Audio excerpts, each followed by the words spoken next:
Can you tell me a little bit about your experience so far at the conference?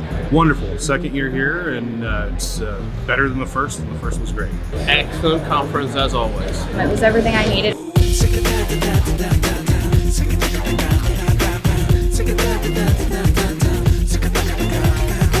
I actually came last year, and there was 2 people from our company that came out. We thought it was great.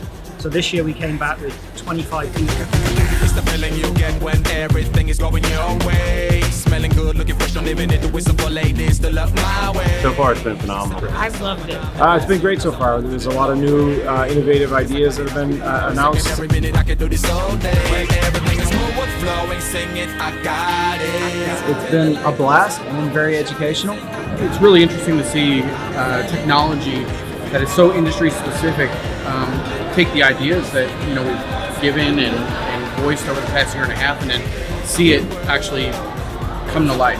So much great information. A lot of great information that I think is going to help me out immensely. Let's go on top of the world, on top of the world, on top of the world. It feels great if you gotta get it, I'm ready, let's go.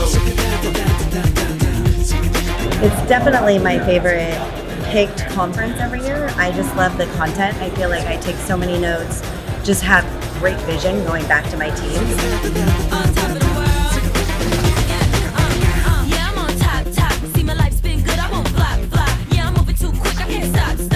I will definitely be coming back next year. What I got to try to figure out is how to bring even more people. Yes, and I'm gonna bring more of my team. We'll bring more people back next year. Yeah, definitely. Am I coming back next year? Absolutely. You better see me in 2021. Yes, 2021 we will be here. I got it.